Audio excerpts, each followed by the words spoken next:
25 seconds away from the opening bow this morning. Good morning. Pulling back just a touch. We're down by something like 0.1% on the S&P. On the Nasdaq, a similar move. Yesterday, really decent rally.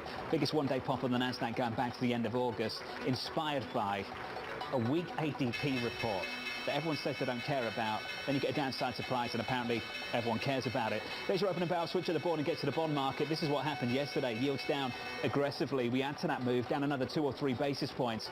470.40 on a 10-year, after adding something like 150 basis points from the post-SVB failure lows early in spring.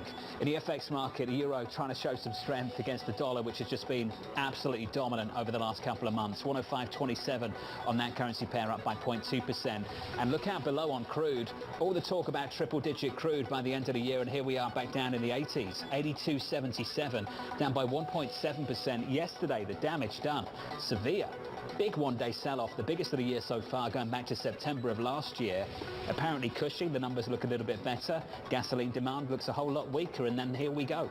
Big reversal. One stock to watch at the open, Clorox, the company announcing that a cyber attack that took place in August will reduce sales and profit, warning this: the impact from the attack more than offset the benefits of pricing, cost savings, and supply chain optimization. Abby has more. Hey, Abby. Hey, John. And speaking of the worst day of the year, that is the case for Clorox right now, down more than 4%, heading to its worst day since November of 2022. So even though there was some telegraphing of this in terms of the hack, the cyber attack happening in August, and that it could impact numbers, investors are pretty surprised that we're seeing, again, the worst sell-off for the shares of Clorox on the year. Now, as you mentioned, they have basically pre-announced to the downside.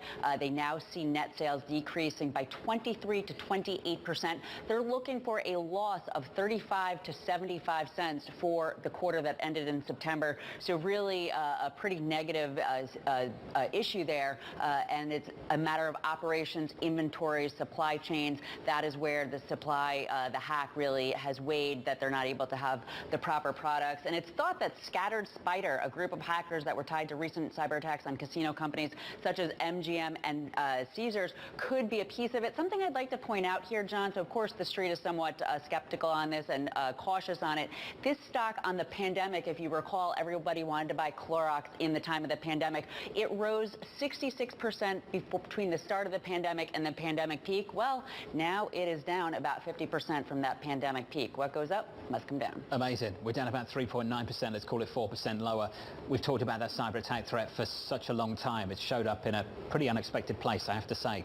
Clorox, a whole lot lower this morning. For the broader market, about 2 or 3 minutes into the session, we're down here by not even 1/10% on the S&P. Similar move on the Nasdaq as well. Want to stick with consumer discretionary. Constellation Brands raising its annual profit target after topping sales expectations. The CFO saying this: the record top line and operating income performance of our beer business has enabled us to keep delivering on our priorities. Simone Foxman on top of this story. Hey, Simone.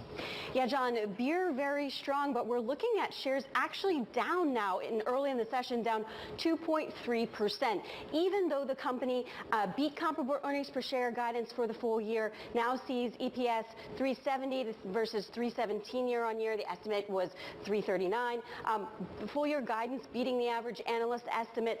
Analysts were looking for 1167, but now the company is saying for fiscal year 2024, it expects profit between 12 and 12.20 per share. Beer income really leading the charge here. Beer sales were up 12% year on year. Most analysts had anticipated a rise of about 10%, but wine and spirits incredibly weak, and much weaker than had been anticipated. Operating income in that segment down 19% year on year. I think the question mark here is really about the durability of these sales, because a lot of the reason people are buying Modelo beer, that's Constellation Brands beer, is because of missteps by a competitor, by AB InBev, around its Bud Light advertising campaign that included Dylan Mulvaney, a transgender woman.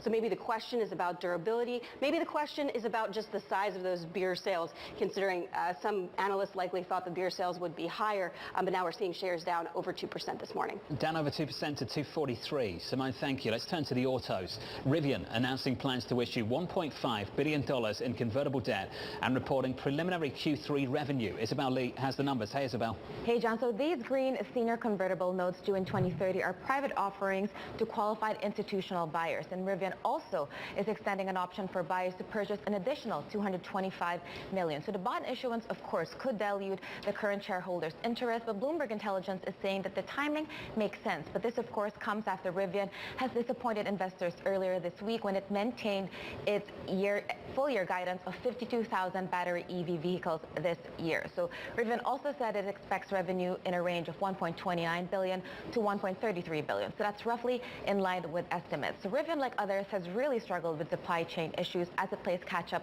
with Tesla. The company went public in November 2021 and has fallen around 80% since then. But year-to-date, it's up 30%. For now, though, it's really plunging by around 13%, John. But we'll know more when the company releases its earnings on November 7th. Looking forward to that. The stock is getting absolutely hammered between now and then based on this move. Isabel, thank you. Let's turn to tech. Amazon and Microsoft Cloud Services facing an investigation by the UK's antitrust watchdog over concerns of market power abuse. The Competition and Markets Authority CEO saying this: many businesses now completely rely on cloud services, making effective competition in this market essential. Katie joins us with more. Hey, Katie. Hey, John. Yeah, the CMA launching an investigation into the UK's supply of public cloud infrastructure services. Now, this follows a years-long study from telecommunications regulator Ofcom, which found evidence that major players, including Amazon, including Microsoft, have made it difficult for customers to use multiple suppliers or actually switch suppliers. And as CMA CEO Sarah Cardell said, both Microsoft and Amazon,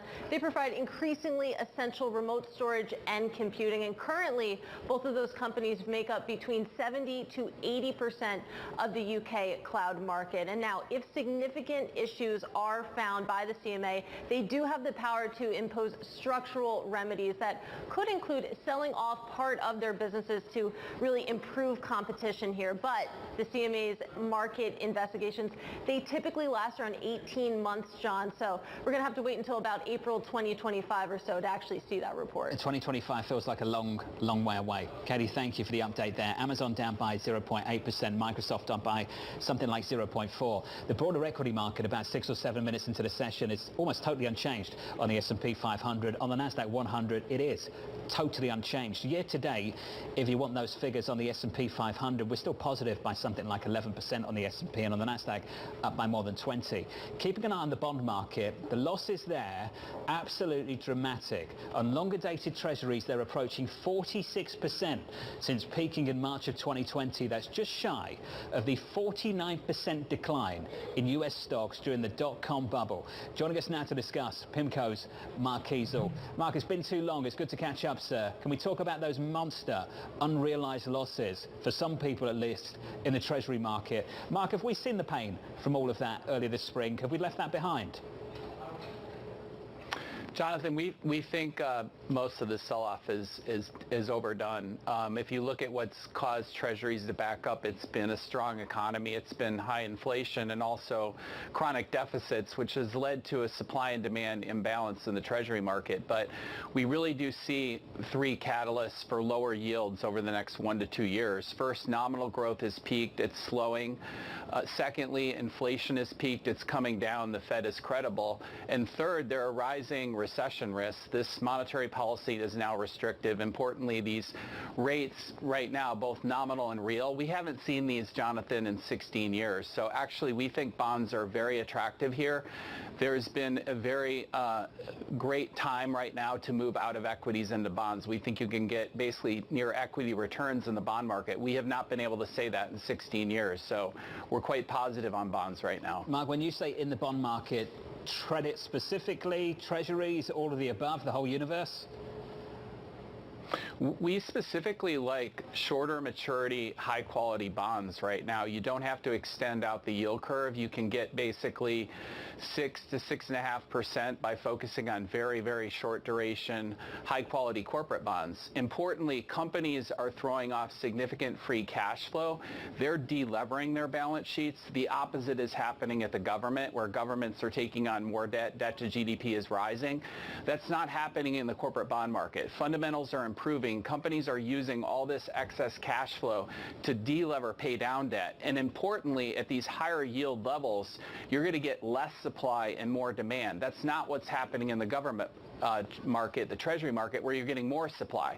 So you've got more favorable fundamentals in corporate bonds, more favorable technicals, and valuations we haven't seen, Jonathan, in 16 years. This is the time to buy high quality, short duration corporate bonds. Mark, I've got to say, you sound really bullish. When was the last time you were this bullish?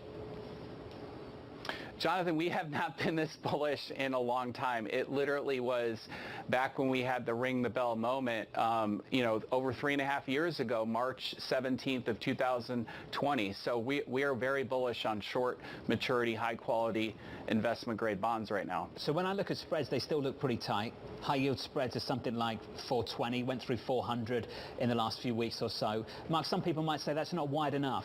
There's weakness to come next year in the economy. Beyond that, we've got that maturity wall in high yield that's going to kick in as well. There's a lot of companies that need to supply, come to market, raise some money. What's the argument against that, Mark?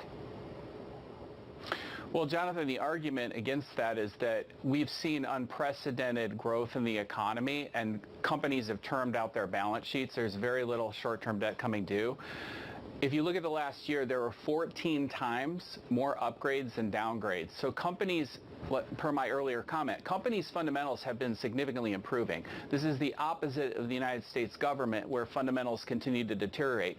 So while companies are paying down debt and delevering, the government is relevering.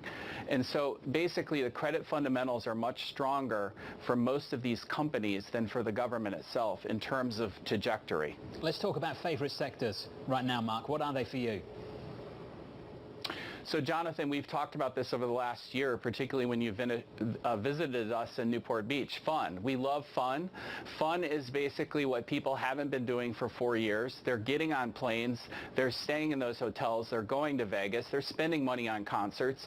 This is where PIMCO's been invested for the last 2 to 3 years. And these companies are generating so much excess cash flow, they're able to delever that balance sheet significantly. They're not rewarding shareholders. They're actually delevering. So they're doing, again, the opposite of what the government is doing. This is exactly, as a bondholder, what we want to see. So we love fun, and fun is where the opportunity is. So airlines, hotels, cruise lines, all of the above?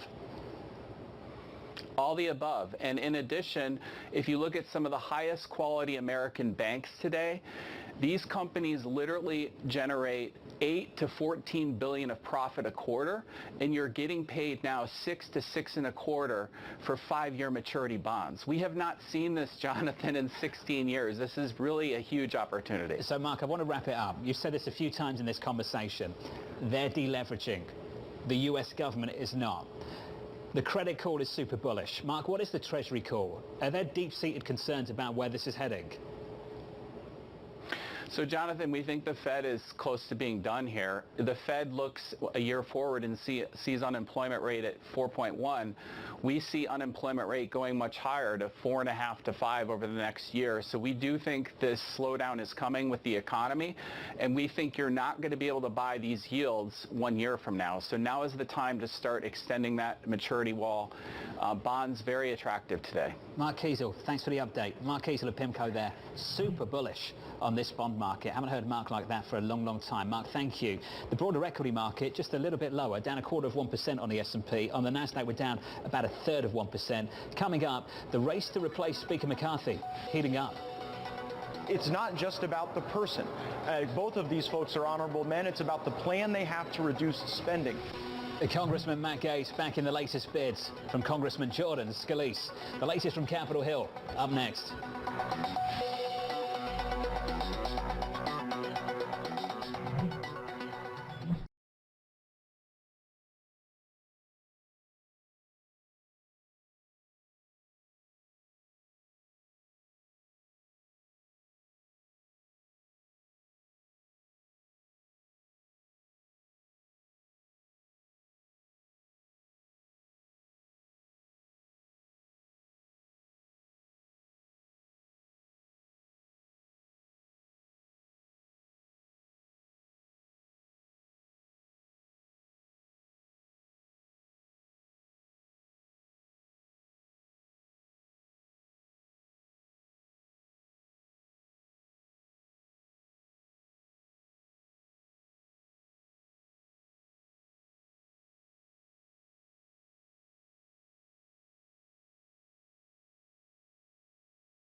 It's not just about the person.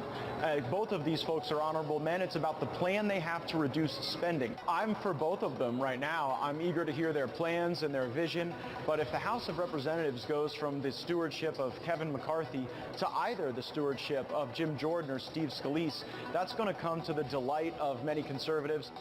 The battle for House speakership heating up. Second-ranking Republican leader Steve Scalise officially joining the race, making him a top contender. Conservative Jim Jordan also announcing his run. McCarthy's successor faced with the task of avoiding a mid-November government shutdown and patching up intra-party conflict. This as Fitch Ratings downplays the impact of a potential shutdown, telling Bloomberg, quote, "We don't think that the political brinksmanship or even a government shutdown in the coming weeks would affect America's stable sovereign rating." For more, let's get to Bloomberg's Anne-Marie. AMH, what's the latest? Well, John, as you've outlined there, there's really two top contenders right now, and it's House Majority Leader on the Republican side. That is Steve Scalise. He's number two. He's talked about it in a letter that he's been the individual that's been able to really hear out all the diverse views of that caucus. One potential issue with him, Jonathan, is that in August, he announced that he was undergoing treatment for blood cancer, but he still says he feels good and he wants this position. Then you have Jim Jordan. This is a staunch ally of former President Donald Trump. This is someone who also was very loyal to Speaker Kevin McCarthy. Before that motion to vacate, he told Joe and I on Balance of Power he does not want to be Speaker and he supports Kevin McCarthy. With Kevin McCarthy gone, he thinks potentially he can be that person that is able to bring this party together. The issue is, can he garner support for some of these centrist districts where, yes, their congressman or woman is a Republican, but they voted for President Biden. The biggest issue, Jonathan, it's just not obvious at this moment, is who can get to 218. So true. I think it's interesting right now that, Anne-Marie, you've got Republicans fighting with each other as Democrats start to sound more like Republicans. I'm talking about border security at the southern border. AMH, I think this is such big news for this country. What a change of course for this president. Absolutely. This president said he wouldn't add an inch to the border when he was campaigning. This is the border that Trump continually talked about, how he wanted to build a wall. And now they're going to be adding about 20 miles to this border. There was a notice published from the Department of Homeland Security about this. They're having to forego some of these laws to get this border enacted. But, Jonathan, this isn't just pressure from the Republican Party that is likely putting a lot of making the Biden administration want to move on this. It is pressure from his own party. Governor Pritzker sent a letter to Biden yesterday. You constantly hear from Eric Adams, the mayor of New York. These Democratic-led cities, these Democratic-led states are saying they need more help and aid from the federal government because they are also dealing with a migrant crisis. This is a really big change. Anne-Marie, I'm looking forward to the program a little bit later. Balance of Power with AMH and Joe Matthew together with Katie down some of these big issues. Let's turn to strikes. UAW negotiations with Detroit's Big Three reportedly progressing. The union president, Shawn Fain, set to give an update tomorrow. This as Kaiser walkouts enter a second day in the largest U.S. healthcare strike in recent history. A union spokesperson said this: frontline healthcare workers are awaiting a meaningful response from the company. Key priorities including safe staffing, outsourcing protections for incumbent healthcare workers, and fair wages to reduce turnover. Katie has the latest. Hey, Kaylee. Yeah, John, this strike is 3 days for Kaiser Permanente workers, or a coalition of unions representing them. That in total represents about 40% of the total workforce. This could affect healthcare services for nearly 13 million people, non-essential services like routine doctor's visits, for example. What the union wants is some of what was just laid out there. In addition to wages, this is about combating staff shortages, providing protections for these workers. What's interesting, though, about this strike, John, is that it's temporary in nature. Because of healthcare union federal restrictions, they have to return to work, even if there is no deal by October 7th. So this is going to be short-lived. That's not to say that they couldn't strike more later on, but for the time being, this is only going to last for a 3-day period. That, of course, is not the case when it comes to the UAW strike, which is about 3 weeks in length now with no clear end in sight. And, of course, we will expect another Friday update from Shawn Fain in regard to progress in talks with the Big Three, potentially another escalation of the strike. Of course, we have seen Stellantis and Ford each spared escalation at least one time. Ford, of course, earlier this week made a sweetened offer to the UAW, more than 20% wage increases, bigger contributions to the 401k and the like. Though Ford also has laid off another couple hundred workers, bringing the total layoffs related to this strike to about 1,330. GM, meanwhile, has not been spared any escalation thus far. And GM said yesterday that the total cost of the strike for them at this point is about $200 million, which is why they have secured a $6 billion line of credit to build up liquidity, which is kind of a sign that this company, GM at least, is gearing up potentially for a prolonged work stoppage. We'll wait and see what real tangible progress Sean Fain details tomorrow. Much longer already and deeper than many of them were hoping for. Katie, thank you for the update. We'll get an update from UAW tomorrow. On the same day, we'll get an update on the labour market in America. The payrolls report just around the corner. The estimate at the moment, 170,000.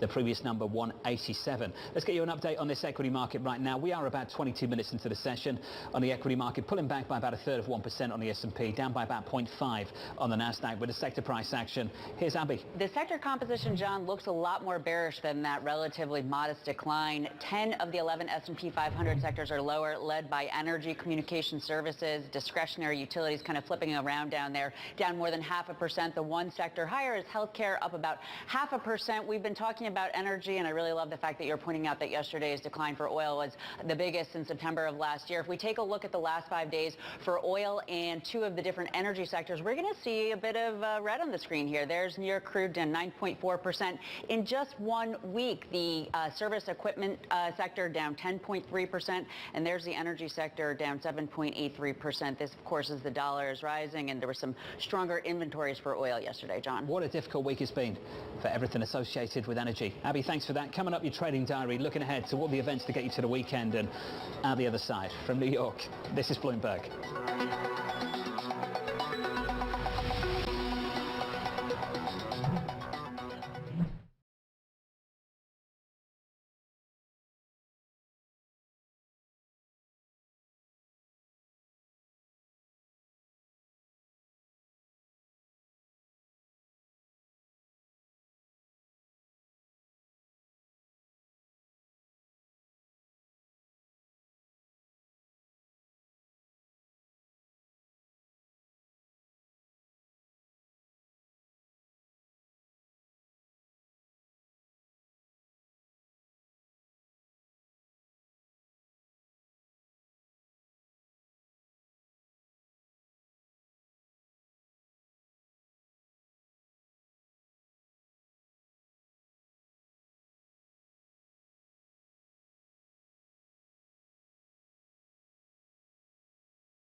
That all day yesterday.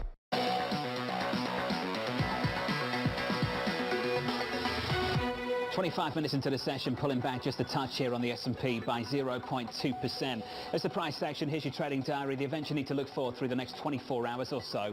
More Fed speak coming through the day. Kashkari, Barkin, Barr, plus don't miss Bramo's interview. Conversation with San Francisco Fed President Mary Daly at noon Eastern Time. The prosecution continues its case in the Sam Bankman-Fried fraud trial. And on Friday, tomorrow morning, the main event, the payrolls report just around the corner. You're familiar with the estimates so far. Here they are again. 170,000 is the number we're looking for. Stacked program tomorrow, including Mohammed Al-Arian and Mike Collins, regular guests of this program. We'll catch up with Victoria Fernandez as well, and the Labour Secretary, Julie Su from New York City. This was the countdown to the open. This is Bloomberg.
the financial centers of the world. This is Bloomberg Markets with Alex Steele and Guy Johnson.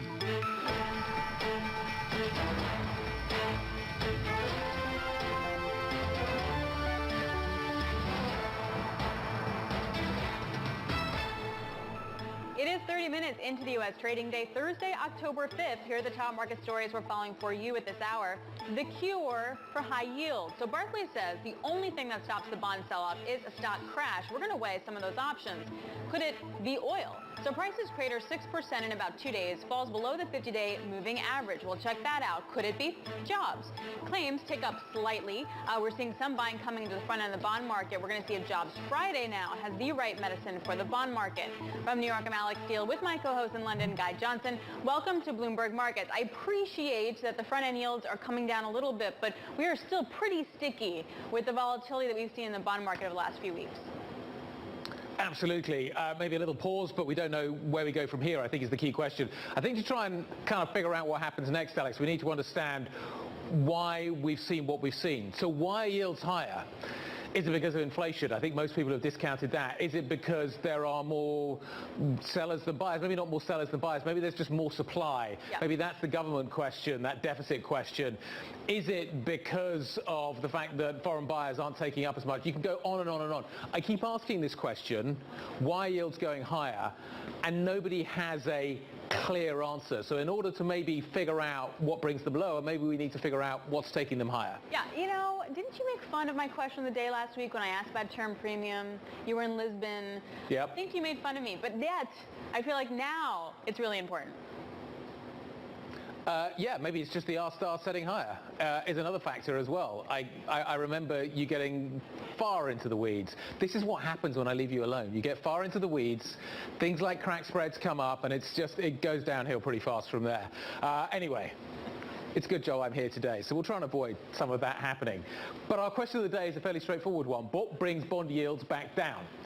To try and understand that, what is bringing bond yields as high as they are right now? Maybe that's the question we should be asking, but maybe we've already asked that one. So what brings bond yields back down? Is it a stock market crash? Mike McKee, Ira Jersey, join us now to discuss.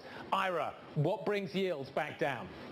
Yeah, I think it has to be, I agree that maybe it's the stock market, but why does the stock market go down, right? You have to ask yourself that question too. And I think it has to be that the economy is then expected to be slower than the market's thinking right now. So what drove this, I think, higher, Guy, is mostly because of better economic data and people pricing out the risk of a recession in the near term. And once that, if that comes back into play, if we do start to see significantly slower data, then bond yields are going to rally back down probably to the range where they were, call it 4%, 4.25% type area, at least for a little while. And you know, but we have to see that turn pretty definitively, I think, at this point. Okay, so we got stock crash from Barclays, possible recession, slowdown from Ira. Mike, what say you? I'm going to go with C, or behind door number 3, the slowdown in the economy, because I think Ira's right. That seems to be what is driving a lot of this, although there is perhaps a little bit of concern about how much debt the United States is taking on and who's going to buy it all. All of it kind of folds together. But this is an interesting situation because a lot of people are saying this could lead to a recession, but it's not the kind of thing that we've seen in the past. In the past, you've had an inverted yield curve that then steepens and everybody says, oh, we're going into recession. But in the past, that's been because the short end has fallen as the Fed cuts rates. Right now, it's the long end that's rising. So does that mean recession? I don't know. I'm going to defer to Mr. Jersey on that one. Well, if you're asking me, Mike, I think that you know, the steeper yield curve and the bear steepening in the yield curve, a lot of it is technical. So some of it is on supply, but not really. When you look at the demand at auctions, you'd expect that demand to be pretty weak and for the auctions to be problematic if this was really a supply issue. It's not, at least not yet. So I think that a lot of it is just people who were positioned long because they thought the Fed was going to pause, they thought the economy was going to roll over. Yep. And they got caught in bad positions, so they had to sell. And if you're going to sell, you're going to sell the long end of the curve because that's what was the richest. Mike, you could also argue that the Fed bears some responsibility for what we're seeing here. Certainly post the September meeting, we have seen this move accelerating. And I keep now asking the question whether or not the Fed is comfortable with the move that it's seeing in the bond market. Is this an orderly bond market? If it's not an orderly bond market, should the Fed be worried about this? At the moment, you've got Goolsbee saying he's puzzled. You've got various other commentators out on this. But the Fed doesn't seem to be pushing back. And then you can take on the argument that maybe the Fed's comfortable with what it's seeing. And then you have to worry about the idea that maybe the Fed is kind of subbing out monetary policy to the bond market. It all gets very convoluted very quickly. It does, but why would the Fed at this point want to push against the market? The market is doing what the Fed wants. The market is basically adapting to what the Fed has been saying for a year now, that they're going to leave rates higher for longer. And as Ira noted, they're just sort of repricing out the longs there. The question for the Fed is, does it get disorderly? And at this point, it isn't disorderly, and we have seen a little bit of a pullback in recent days. I'm not sure Ira would have a much better idea of whether we're going to see rates push higher from here. If not, if we're just talking about elevated rates, then the economy seems to be able to handle what we're seeing right now. So the Fed is not going to have a lot of incentive to do anything. Hey, Ira, Mike just keeps asking a question, so I'm just going to piggyback on that. Yeah, I'm doing your job here. Okay, fine. I'll go. So Ira, but pair that with, in terms of how much higher yields can go, with the positioning point. Because if it is positioning, I'm wondering how much positioning shift are we going to have to see? Well, yeah, that's a little bit unclear. You know, we did a little bit of work, and it doesn't seem like a lot of the longs, the people who own the long end of the Treasury market, have completely capitulated yet. So there is the risk that on good economic news, like tomorrow morning at the non-farm payrolls, we get a better than expected non-farm payrolls numbers. Wage data is a little bit better. Then, you know, I do think that we'll probably see meaningfully higher and probably a little bit of bear steepening in terms of yields. Maybe 5% might be a decent number. I think you'll have some people who will say, you know, 5% might be a reasonable place to buy. You know, interestingly, I was thinking about what Mike McKee just said. You know, so this used to be called the conundrum, right, where the Fed would raise rates, but you'd have long-term interest rates go down, and you'd see this inverted yield curve. And Alan Greenspan called it a conundrum. So I think the fact that we've had a little bit of an unwind of how massively inverted the curve was is probably a good thing from the Fed's perspective, because they can say, look, financial conditions are tighter now than they were 2 months ago when interest rates were 50 basis points lower on the long end. Alex, they don't need us. They can just carry on the conversation without us. So I think we should just talk to ourselves as well. You and me. We don't need those guys, Mike, Ira. We kind of do that anyway, but that's fine. Mike, have you spoken to anybody, and we'll get their opinion on this as well.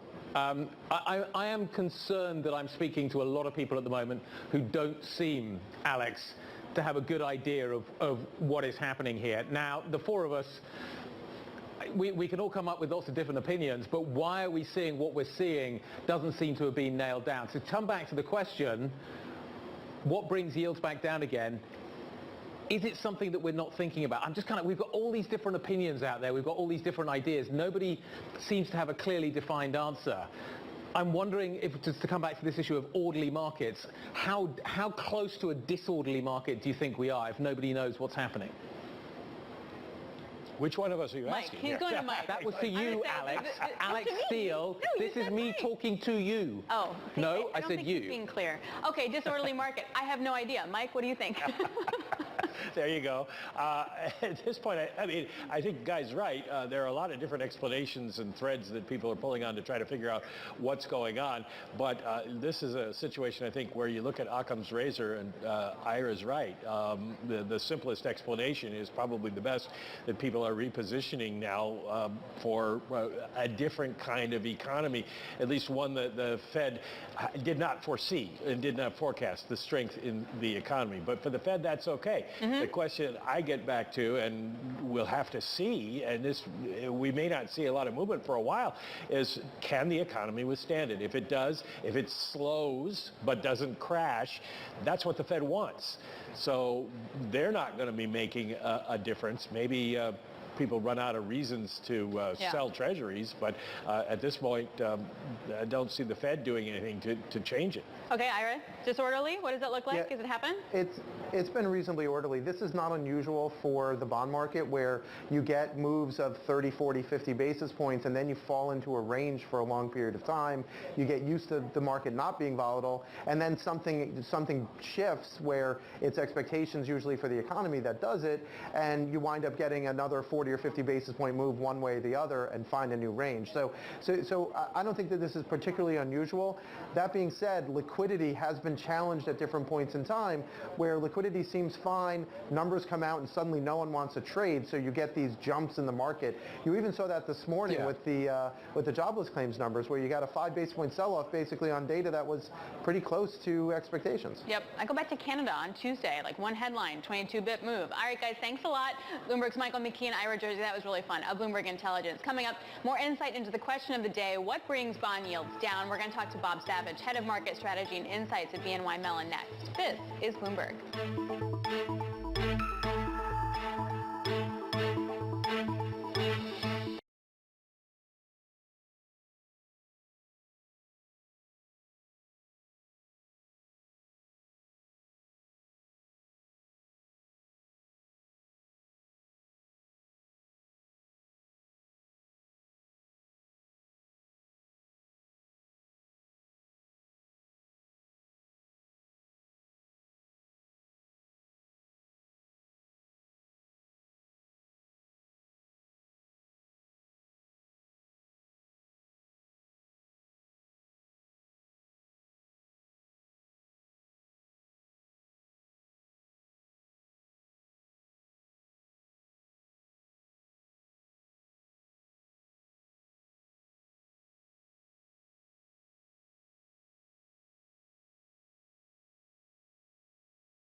The dots at the September meeting had 12 of the 19 participants indicating one more hike.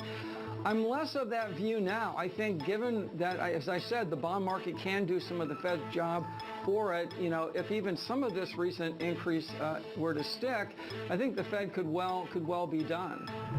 As PIMCO Global Economic Advisor and former Fed Vice Chair Richard Clarida speaking to us yesterday. So let's get to the question of the day then. What does bring bond yields back down? Joining us now for his take, Bob Savage, head of market strategy and insights at BNY Mellon. Bob, what say you? What brings them down?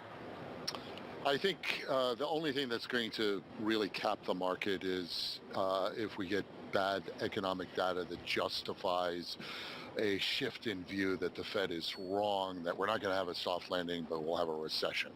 What has happened in the summer from our iFlow data, and we just published an upgraded version of our fixed income flows, we can show you that investors both here at home and abroad were buying duration on the view, which was widely held and arguably that no one really really believed the Fed was going to be able to pull off a soft landing this summer.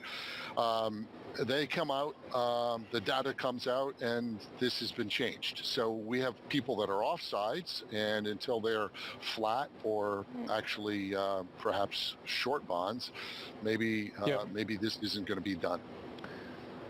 Bob, does this feel at the moment like an orderly process? Well, it's more orderly than March. So Okay. I think the next shoe to drop that I'm most afraid of would be credit. Credit is one of those things that hasn't moved and started to crack this week. So my concentration is on that. And again, our iFlow data is showing predilection of investors to buy IG over high yield. So I'm a little bit worried there. Well, fair enough, because if you look at March as like a banking profitability issue, and then we all got scared of a credit crisis, but that didn't happen, like we do need to get there at some point. So how does that view then translate into what you do with equities? Because if you just look at, say, small caps versus the S&P, it's underperformed so much in the last 3 months, justifiably so from what you're saying. What do you do, though? So it's interesting you talk about equities here in that context. I look at equities a little differently. We have an inflation basket, and you just take companies that make money in inflation and companies that don't, and you score it on the S&P. That showed a real belief that the Fed was probably winning the inflation war in equities far more convincingly than perhaps the bonds markets showed. And that is an interesting point where they hedged their bets recently in the last month by buying energy. And that might not look so smart today. But again, this is what volatility and uncertainty in markets, promotes. I don't think equity markets are convinced that we're yet in a hard landing scenario, and that adds essentially into third quarter earnings, which I think probably might surprise a little bit on the upside, given the just macro top down. You have a much better quarter than it was expected. Bob, the narrative shifts this year have been bewildering. And we just had another one, and people get out of position, and then they have to reposition, and then we go through the whole cycle again. Can you invest in this market at this point? Or do you just have to trade it? So that's another great question. Our third quarter report shows what I've been looking for all year, which is are people just hiding in cash? Cash as an asset class never should work, and yet this is the year that it's been working, and last year it worked. So this is the interesting thing. We actually saw a notable decline in cash holdings. Now, obviously, some of that went into the shorter end of T-bills, but some of it didn't. And where that money is going, some of it's corporate America putting that money into business investments. So AI is part of that story. Some of it is also obviously the duration play, and some of it is perhaps deleveraging. So I'm very excited about the fourth quarter, leading to some of the real money guys that have been on the sidelines putting money to work. Where do they do that? So ideally, it might be the surprise of China not being as bad as everybody thinks. So it could be that. It could also be that people, when I listen to investor calls, India comes up about 15 times. China comes up the same number. So I think emerging markets are one place to look at it, and I think the other place will be the more conservative. Let's prepare for a recession. Let's be defensive. Do you think, though, that are we going to continue with this sort of narrative shift to narrative shift to narrative shift kind of environment? Does that continue at this point? Unfortunately, yes. When central banks are data dependent, so are markets. And so, just like Galbraith said, I want to change my opinion. If the data changes our opinion, it's going to change our opinion. That's why Friday's unemployment report is very important to this whole description of whether rates are done at 5% for 30 years or we're going to 5.5%. My inclination, given the flows that we are seeing and the positioning is that we have more pain to go. Oy. Okay, so Bob, I guess the other question is, you said that what would make hedge fund managers come back in, or real money guys come back in, would be also part to go defensive. Do you think that duration will be part of that safety, which is my way of asking when are you going to buy bonds? Right, exactly, and it's a level thing, but it's a level thing in a relative way, which is why I mentioned credit. So you should be thinking about, is it a spread or is it a nominal rate game? Right. At 5.5, 30-year, that looks great, but you need everything else to be in place. You need mortgages, you need munis, you need the high yield, all looking attractive, and the view that the Fed might crack, which you're beginning to see. So the Fed has changed and that's why the Fed speakers today and for the next 2 weeks are that important, because they are changing the description of how they view financial conditions, and the 30-year at 5.5 might be the enough for them to say we're done. Yep. It's interesting that they are so puzzled and so silent at the moment, or at least not pushing back. Bob, that was really useful, really useful. Thank you very much indeed. That was great to catch up. Bob Savage, Head of Market Strategy and Insights at BNY Mellon. Still ahead, Amazon is taking on SpaceX in the space race as Jeff Bezos prepares to launch a Starlink rival. We're going to talk about this next. The startup is coming. This is Bloomberg.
It is 22 past 7 on the West Coast. We want to get to the startup where we cover the top tech stories from the Bay Area and beyond. As Silicon Valley starts its morning. Joining us now here in New York, Bloomberg Technology co-host Caroline Hyde. Space is happening. We're having more. Amazon's going to launch satellites into space. It is, and it's the first sort of test, shall we say, project of Kuiper. This is a really bold project, more than 3,000 satellites into low orbit. But basically, even though there are going to be a lot of internet companies looking to use these mega constellations for satellite access, not many are using B2C. In fact, only Starlink is. So this is going to be the first real competitor coming. And remember, it's long delayed. They've had trouble getting access to the rockets to take up these satellites. So this time, we're likely to have the first test. And actually, Guy, it's going to be an enormous workhorse rocket taking two pretty light satellites into space. So it kind of is evidence of the desperation here that they want to get this project rolling, because it's going to be a $10 billion spend all in all.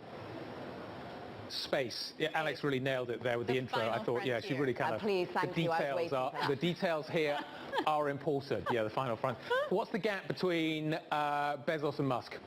Well, at the moment, the gap has been, well, several years. Already, we've got, 5,000 put into space in terms of low-orbit satellites by Musk already, because they're just making it work. They're getting the satellites up swiftly and, of course, cost-efficiently, whereas there's been setback after setback with some of the overall rocket proprietors that Amazon had been using, delays in terms of the test of ability to get it into space. And actually, one particular investor sued, saying, look, you should be using Musk's satellites, not waiting for Blue Origin, of course, Bezos' other space company, to eventually be able to do the work for you. They say, look, this has got groundless, it doesn't have merit, this law case, but finally it does show this pressure they're under, that they're using such an expensive, heavy rocket to put these two satellites as a test prototype, basically. Okay, to be fair, I was reading the article, so I didn't have the headline right up in front of me. Anyway, before we let you go, Caroline, I was really interested in the CMA, the UK Regulatory Authority, going after Amazon and Microsoft when it comes to the cloud. Yeah. It just feels like the more successful a company is, the more the regulators wind up coming after you. And Amazon is pushing back pretty hard. What's going on here? It's notable that it's actually Amazon and Microsoft who just think the CMA has been flip-flopping when it comes to Amazon's purchase of a certain gaming company. But yeah, this is once again worries that the cloud, which is becoming ever more important, whether of course it's our access to data storage, but notably also the fact that we're using it now for the AI aspect of things, the fact that these foundational models are being built upon some of this cloud computing. I think it's basically, the argument goes, too monopolistic, too expensive to transfer data, and Amazon pushes back and says, no, actually, look, 90% of customers get all their data transfer for free.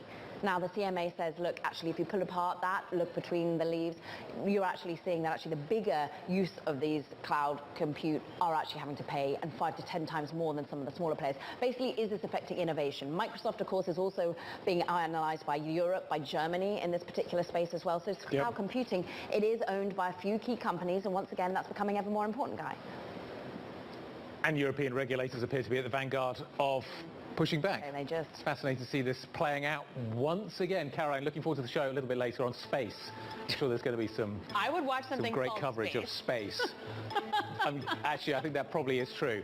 We're going to talk about jobs next. We're going to talk to LinkedIn's chief economist. We're going to talk about tomorrow's numbers, today's numbers, what's happening in the labour market. Find out next.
We're about an hour into U.S. trading session. We feel like we're taking a little bit of a pause here. Equity's trading a bit heavy, but just a bit. Abigail is tracking the moves for us. Abby? Just a bit, and it seems like these equity indexes could use a little bit of caffeine, whether it came in espresso coffee or tea. The S&P 500 You're debating this. 0.4%, down for a fifth week in a row. That's the longest losing streak potentially for the S&P 500 going back to May of 2022. So that's the degree of selling pressure that we've been seeing as yields have primarily been going higher today and yesterday, taking a bit of a breather along with the Bloomberg Dollar Index. But you can see nonetheless the sense of higher for longer continuing to weigh on stocks. Tomorrow, of course, we get the big jobs report. So let's see what that might bring. Now, if we flip up the board, we are going to see some more pain here for some of the Mexican airlines. And of course, there was the recent headline that some of these Mexican airlines are really slumping on a surprise tariff change. We'll be digging more into this, but some real carnage here for these Mexican airlines.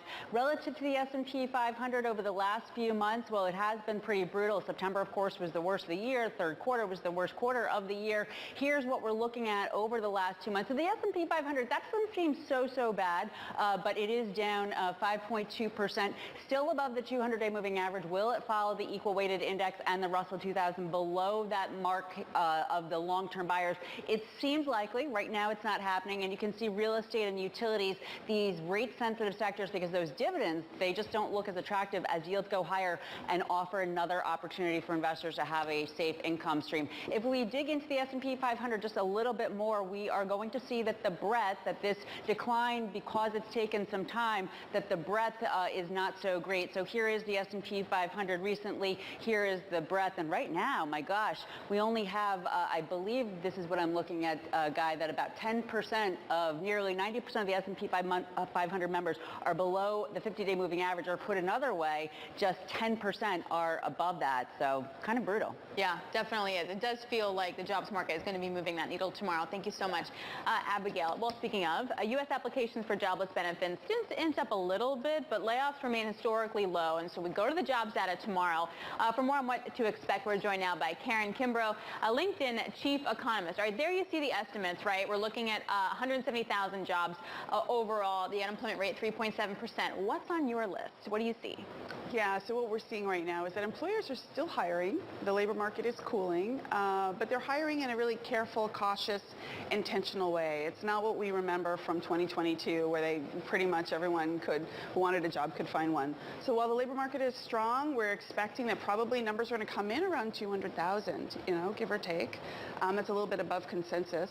And we think that largely the labor market is going to continue to hum along, but keep that gradual cooling trend that we've been seeing. Do you think the Fed, Karen, nice to see you, good morning. Do you think the Fed needs to speed that process up? I don't. I think things are going just the way they like it. When it's nice and gradual like this, we don't have these big pops in unemployment. And right now, the last we checked, where unemployment was around 3.8%. So if we can keep it under 5, I think the Fed would be very happy with that. Silly question, but why do you think that employers are cautious right now? I think we've had a big recession hype going on for the last 12 months. I also think that they're getting accustomed to a higher rate environment. I mean, everything is different. So it's not like they see like a massive demand drop off or like serious storm clouds? Clouds, yes. Demand drop off, no. I mean, things are definitely, cooling, I think, from the consumer side. That's not what we focus on. We focus more on the labor market, but definitely consumers are working through that excess savings. Savings rates are down. Real wages took a hit from all that inflation we saw in the past year. So I think, yeah, demand is cooling a little bit, but more of it is just those sort of animal spirits of caution, being very cautious and not sure about what or when a recession is going to come. Nevertheless, Karen, the longer they hold on to these staff, I'm assuming these staff become more productive. Are we seeing a pickup in training? Are we getting more out of the people that are being employed? If corporations are being cautious, are they getting more out of their staff as a result of this?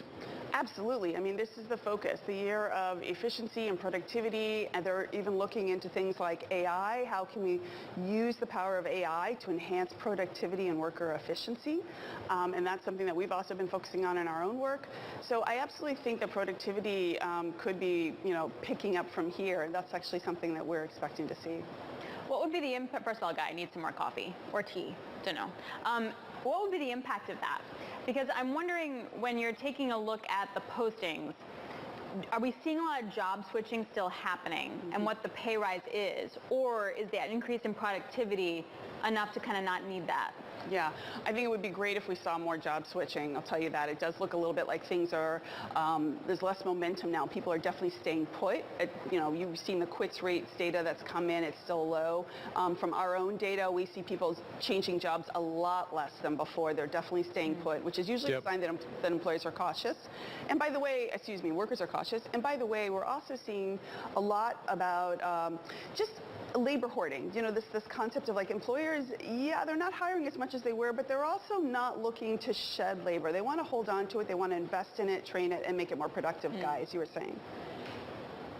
Yeah, just to pick up on Alex's point, there is this crazy debate on this team that tea has more the caffeine in it than coffee, which as a Brit, I'm having to push back on coffee and tea fairly hard. Three different things. There's three different things. They're not just two, there's three. Yeah. I hope that's not the question. I want everybody to be part of this discussion, because everybody now thinks you're a crazy person talking to me about whether or not I've got enough coffee or tea. I appreciate that I may need certainly one or the other, and words are hard, but nevertheless. Karen, what happens when the economy does crack, that labor hoarding? I think this is a really interesting story. At the moment, people are hoarding labor, companies are hoarding labor because they look around them and say, I can't find the people that I need. There isn't a sufficient pool of trained people out there that if I see some oscillations in demand, I can pick and choose those people. At some point, though, we got to see the first company cracking and laying people off, and then there'll be another one. And then other companies are going to look and say, the labor pool is big enough, I don't need to hoard labor anymore. Do you get an acceleration at that point in unemployment? You know what I think? I do think it's possible unemployment is going to go higher from here, but I think it's a two-way street. I think it's also workers who've been kind of staying put, and at a certain point they're going to look around and say, I think I want something different, or the terms have changed for remote work or return to the office.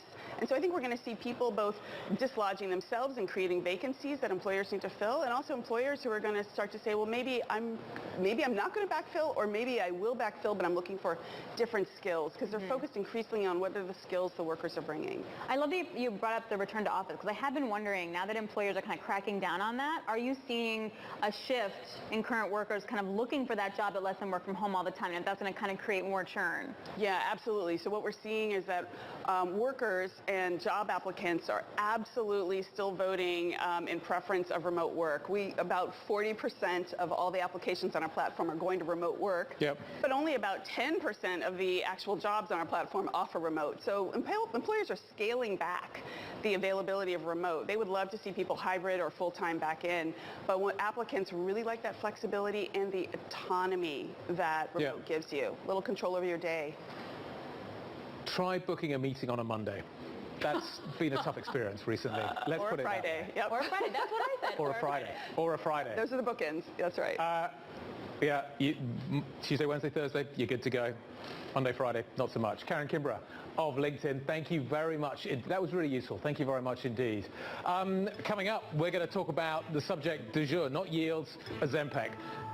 The weightlessness or the weightiness of Americans, I guess you could say, and the impact that if people do lose weight on a whole range of industries out there. Corporate America is paying up and paying attention to this. We're going to have, I can't believe I'm going to read this, we're going to have the skinny next. This is Bloomberg.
techies talk about AI. Everyone else talks about Ozempic. So it's used to help people lose weight. It actually may be helping corporate America shed profits. So Walmart is the latest company to warn that Ozempic is causing shoppers to buy fewer high-calorie foods. Bloomberg's Brendan Case is covering this for us. How do they know if this is actually going to happen? It's like everyone's warning about it, but is it material? I wouldn't say that they've said that it's material yet, but the way they know is that they track shopper behavior, right down to the cent, right, of what people buy. They can look at what people used to buy, at what people are buying now. They can compare, shoppers with similar cohorts, and they know who has prescriptions for weight loss drugs because they sell them through their pharmacy. Now, this is all anonymized, right? They're not tracking individuals. These are large populations, but they have the type of data science that can tell them, with a lot of granularity what shoppers are doing in the stores and online. Brendan, let's say this did become a big thing and people do end up eating less and they change what they are eating. How quickly can the food industry adapt to that trend? Well, the food industry is definitely taking this into account. You've got Conagra that just said that it's watching this. Kellanova, the former Kellogg, said earlier this week that it's studying the impacts. There's a lot they can do in terms of reformulating products, studying demand and just trying to be there for what customers want. For a company like Walmart, they've got such a big product selection that they're going to have, demand shifting around in ways that could, maybe there's a change in emphasis in terms of what people are buying the most of, but definitely something that the food industry is watching very, very closely, especially as more people go onto these drugs. What I also find interesting is this is different than, say, when you had that intestine reduction that was really trendy like 20 years ago, because it didn't change your eating habits necessarily. This literally makes you maybe stop eating as much. And I'm just wondering, how that's a very different kind of calculation. Yeah, that's exactly right. And what Walmart is saying, this is all very preliminary, to be fair. They say it's too soon to draw any kind of firm, definite conclusions, especially by category and product mix. But, what they're saying is that there is a measurable impact, however small, on the foods that people are buying when they go on these drugs. And so it could be, a change in demand that could have, a non-negligible impact on the sales and the sales mix.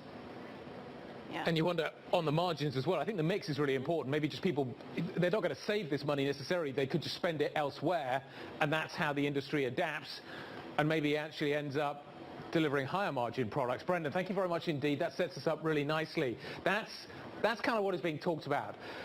As Alex said a moment ago, it seems to be the kind of new AI to talk about this. So we've gone from kind of talking about what's happening with the company that makes it, obviously Novo Nordisk. That has had a big impact on its share price, and now we're seeing it rippling out across the economy. But is this all moving a little bit too quickly? Well, let's try and answer some questions about the science here. Sam Fazeli of Bloomberg Intelligence joins us. So that's the hype. What's the reality? Well, I don't think, Guy, that this is hype. We know the drug reduces your appetite, right? And when you used to have 4 slices of pizza, you're satisfied with 3. So you're going to buy a smaller pizza next time. So how quickly does this happen? We're all getting very excited about this having a meaningful impact, and we're all assuming it's going to be tomorrow. Is it tomorrow? But on the individual basis, it happens within a few weeks. Right. But on the global basis, so when we have a model that we run that looks at, a disease model that we run that looks at penetration of the drug and estimates the number of patients potentially on it. This year, 2023, we're talking in the US on the GLP-1 drugs, which is the class that Ozempic, Wegovy, etc. are on, about 1.1 million, 1.2 million. I mean, let's face it, that's a drop in the ocean compared to the number of people who go on a daily basis and shop at Walmart or any other shop. But, so when will that real effect, as you were asking Brendan earlier on, come through to see it in sales? I think you might see some slight, really changes at the margins now. For this to really take off, people need to put their hands in their pocket and pay for it. And as it is even, the US government hasn't decided yet whether they're going to pay for the drug on Medicare. Yeah. Sam, well, okay, to that point, how do you get it? And how much is it? Well, the list price is $15,000, $16,000, $17,000 a year. The net price would be lower than that, but let's just run with the list price. That's the easiest one to think about. So,